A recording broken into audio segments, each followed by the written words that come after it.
Hello and welcome. Every heartbeat echoes the relentless drive and drumming of your mortality. A merciless reminder that no wealth, no power or ambition will defy the unyielding grasp of your finality as the void and death awaits to swallow your existence as a whole from the earth. Welcome to Hamiti Hebrew Ethics YouTube channel. We want to thank you for subscribing. You can send us an email on john@marifado.com. And also visit us on our new Instagram page, Marifado_US. There is no salvation outside of your culture, and for melanin-dominant human beings or Bantus all over the earth, Ubuntu, Isintu, Chibanu, and Afro-Indigenous culture is what we call Bantu, is what we should follow and adhere to. But let us explore some ancient African funeral traditions and discuss with a logical purpose and finding out whether we are still on track in terms of burying the stillborn, the young adults, and death from natural causes like illnesses and even suicide, because they may bury you wrongly since they would not know that how you can be buried was changed or is being tweaked. But by who?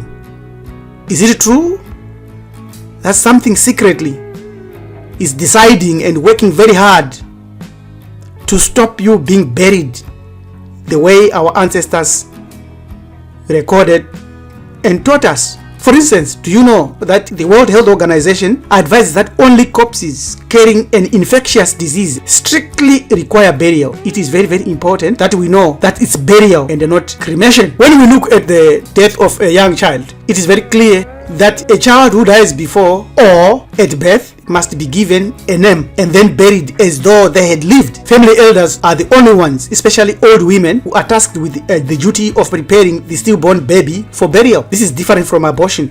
That's another story. This has been superseded by modernity today because families are finding it difficult to perform necessary rituals in the event of the body, even if the body is not found.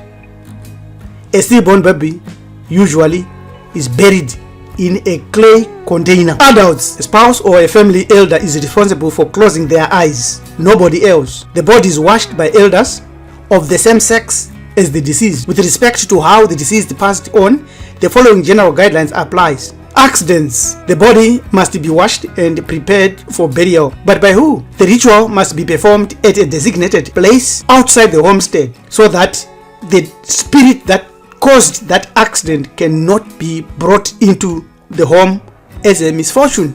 This is no longer done. Murders and others, like those that die in wars, from wars. This is very critical because if you are murdered, you have to resurrect the person who has been murdered, cause them to fight back. There are rituals that are used to perform and to give and empower the person who has been murdered. But the rituals for those who die in wars today are held by the government, and it justifies that by way of its chaplaincy. In African societies, honoring the deceased warriors and paying respect to their bravery and sacrifice depends on the justification of the war. Ceremonial or burial rituals for protection and passage and honoring courage and bravery and symbolic rituals and offerings are all done as special ritual systems for those that performed various tasks and passed on in those tasks or performing those tasks. Death through suicide has a very different approach to it. The body is washed and prepared for burial in view of the act of taking one's own life and bringing harm to one's own body being perceived as unnatural. A special ritual or special rituals and symbolism are admonished on the body of the deceased. Umpafa and Msuzwane are some of the specific herbs, and there is a special agent that may be applied to the body. The burial is done away from the main cemetery, and the post-burial rituals are totally different. Now, for anyone who attends a funeral or a burial, there is mass ritual cleansing. Because you have participated in burial and post-burial rituals, you must be cleansed. Let's dig into more meaty stuff so that even though every heartbeat echoes the relentless drumming of your mortality, a merciless drive and reminder that no wealth, no power, no ambition, no knowledge, no wisdom will defy the unyielding grasp of your finality, that is death, which eagerly awaits you and points to human mortality, we want to go deeper a little bit. We can never be sure of the preservation of our soul if we cannot address it to our ancestors. The righteous ancestors, there's a distinction there. Righteous ancestors have gone through the process of healing, and they will allow you to enter into ancestorhood. The ancient funeral and burial methods practiced by various African cultures prior to the advent of Christianity, Judaism, and Islam were deeply rooted in spiritual beliefs, customs, and traditions that varied across regions and communities. While these practices varied widely, there are some common elements and principles that were often observed. These objectives have now been watered down purposefully and deliberately by the government using its chaplain system, and also by the government licensed funeral parlors or homes, who are now engaged in the preparation of the body, washing and anointing it.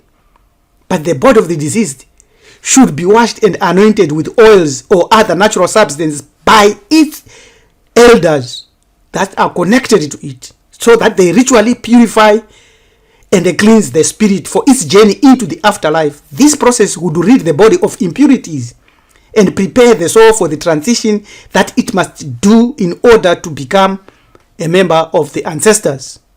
To preserve your soul and your journey, the burial position is very, very important, and the burial rituals are very, very, very critical. The position in which the body is buried or holds significance. In many cultures, the buried are buried in a fetal position, symbolizing a return to the womb or a rebirth into the afterlife.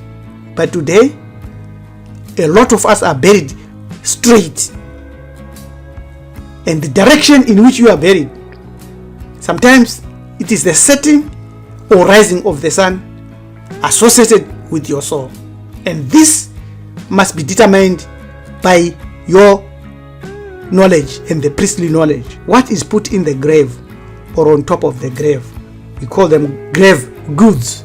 Many ancient African societies and Bantu societies buried the deceased with special items that they might need in the afterlife, or symbols of those items that they will need in the afterlife, because remember, the afterlife is more spiritual than physical, such as their weapons, their tools, their pottery, their food, or personal belongings, or special things that they will insist that they need to be buried with.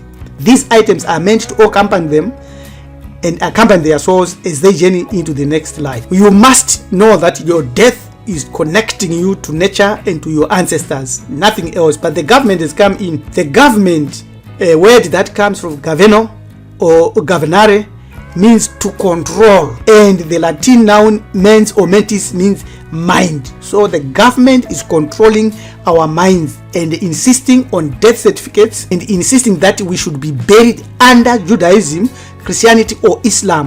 That's what they actually are pushing for. And these are the religions that have changed how you can be buried, and they take your soul and submit your soul to their divinities and deities in the guise of you going to heaven or receiving some type of blessings.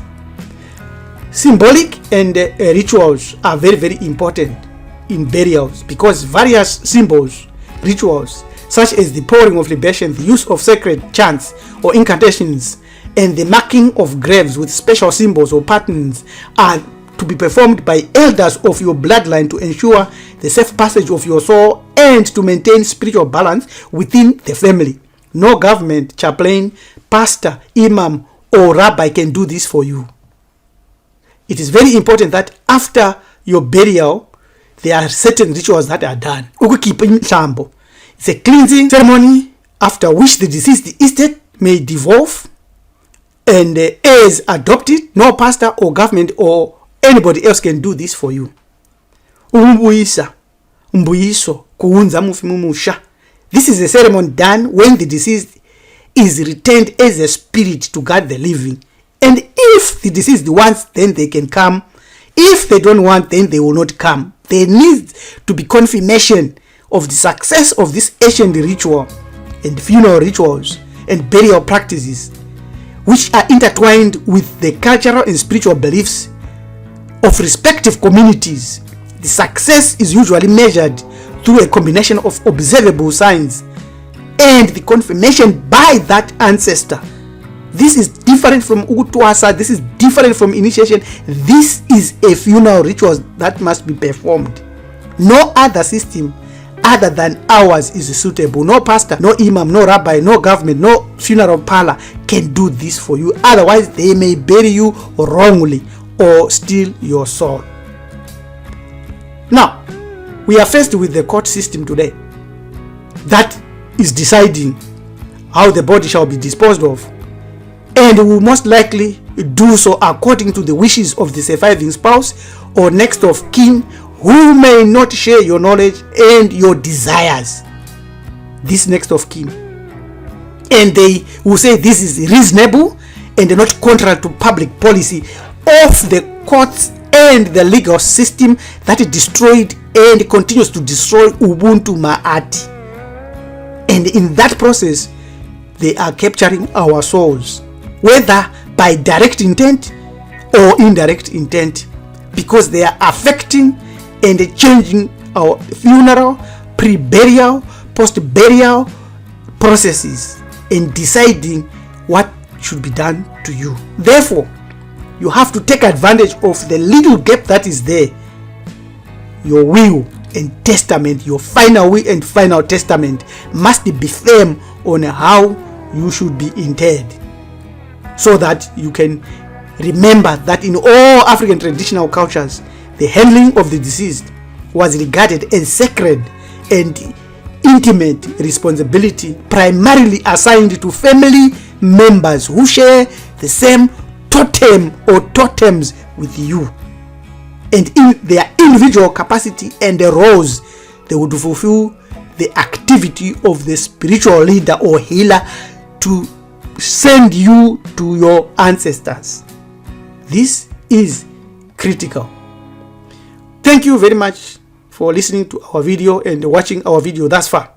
You can like our video, Hamiti Iburu Ethics, share to as many people as possible. You can also leave your comments, because your comments are very, very important. By sharing, it means the algorithms used by YouTube will also recommend our videos to many, many other people. That's the best you can do for us. Your manager talking, Priest Rabbi LM Kunikani Mjakanja, says, remember, you should be buried correctly. Send us an email anyway on join@marifado.com. Thank you. Have a great day.